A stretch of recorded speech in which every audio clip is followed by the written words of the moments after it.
Hello guys, in my previous video I saw that the audio was not quite clear, so you know, taking the videos again in a very clear manner with really clear audio, so let's just dive right in. So invariance and monovariance. What is invariance first of all? Invariance is nothing but a thing that does not change in math, just something that does not change. And we have parity invariance. Now this is the easiest invariant ever.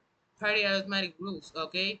So even plus even is even, odd plus odd is even plus odd is odd, and odd into odd is odd, and even into anything is even. So these are just some basic stuff in parity arithmetic rules. Now this is a very simple but important key insight. This will be used on almost 65% of the problems in invariance. So if an operation changes the quantity by plus or minus 1 or add amount, so the parity just changes. Track parity to prove impossibility of configurations, stylings, and readability. Okay, let me make this simple. If you're trying to solve an invariance question, but still you're not able to solve with any invariance concepts, you come to this. You just add plus or minus 1, and you'll ultimately get the answer when you're not able to do the invariance question with some other, logic. Okay, mod 2, mod 3, mod 4, mod 8, mod 9. Okay, so let me just, I have a separate video for conceptual exams on this, but today I'm only gonna explain you what's gonna be those mod stuff for IMO. That's it. Okay, look at this. 10 mod 2 is equal to 0, 11 mod 2 is equal to 1, 10 mod 3 is equal to 1, 11 mod 3 is equal to 2, and 12 mod 3 is equal to 0. You know why? Because this is just a remainder. 10 divided by 2 is 0, 11 divided by 2 is 1, 10 divided by 3, I mean, the remainder is 1, right? So 11 divided by mod 3, I mean, by 3 will get you a remainder 2. 12 divided by 3 will get you a remainder 0. Okay, just hang on a sec. Okay, sorry guys. So let's just continue. Okay, this is everything you need for IMO. The rest of the formulas and everything you can just derive it and do the question just with logic. You just have to know that those mods are just the remainder functions. So we have coloring. Okay. Oh, okay. So we have two weighted. Okay, this weighted coloring, right? So just ignore these. These are just for conceptual exams. If you're writing conceptual exams, you just take a screenshot of these because this is just my explanation is intended for IMO. So we have two white squares colored. Uh, Questions will be asked something like this. Can you use two tiles to fill up all these? Two tiles means one white and one black. We can because we already lost two white but zero black, which means there's a color imbalance, so you can. So that's it. That's just a simple logic. Okay, what's a monovariant? Monovariant does change, but it's quite a disciplined change. That is, if it increases, it always increases. If it decreases, it always decreases. It can be decrease, increase, increase, increase, decrease, decrease, decrease, increase like that. Increase, only increase, decrease, only decrease. That's it. Okay, you can just take a screenshot of it. This is just a conceptual exam. Let me just teach you something. This is nothing but a pair you have two numbers 1 comma 2, but a1 is greater than a2, so that's the problem. It's a maybe a decreasing abc. A1 is less than a2, you see. Just and this is the repeated key inside in a different uh, way of expressing. GCD is nothing but the greatest common divisor. So take an example. Sure, the 48 and 36. Okay, so A, what's in here? 36, right?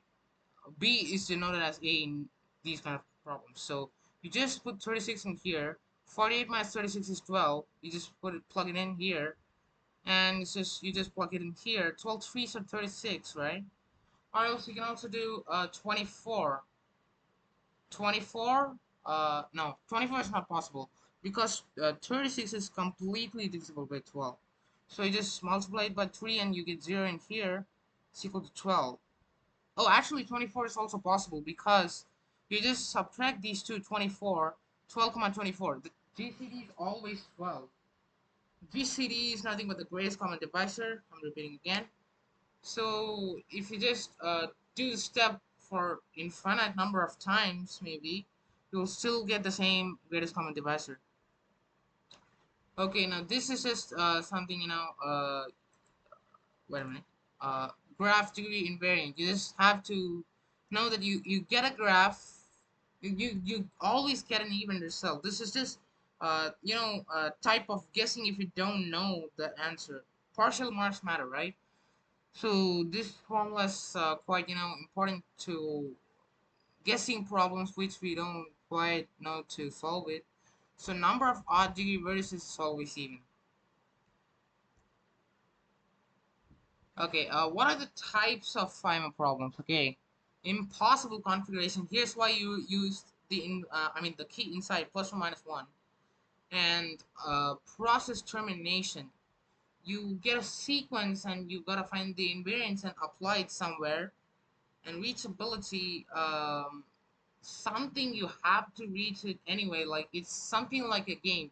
The number of steps you need to reach some case, or whether you can reach it or not, those type of questions. Game problems, these two are quite similar, tiling problems, it's like the chessboard, the checkerboard walk, like that. And I'll covering all the type of problems and the 10 problems video, and I'm gonna post tomorrow, so stay tuned.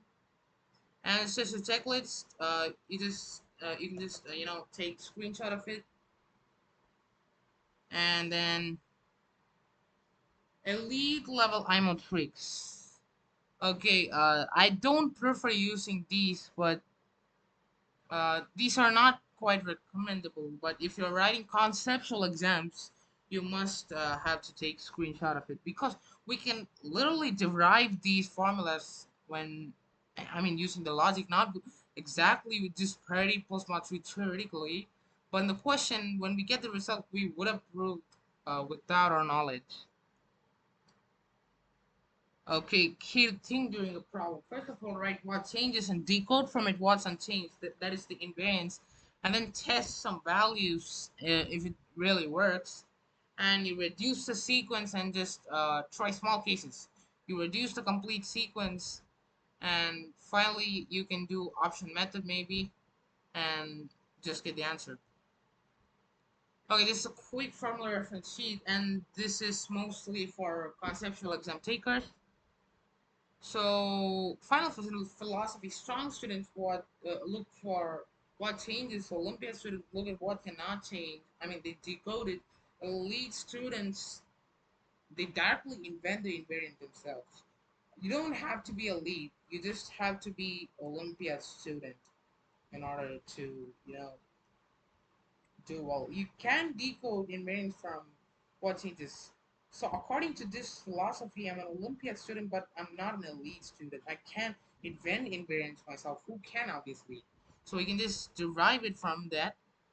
So that's all for today, guys. Tomorrow I'm gonna put 10 problems covering all the types, almost all the types of invariants, and you'll be able to apply the logic after it. And stay tuned for my math club. Not only math, we use AI, math, physics, and chemistry to build our dream AI and become superstars. So stay tuned for the link. And for today, bye. So see you tomorrow.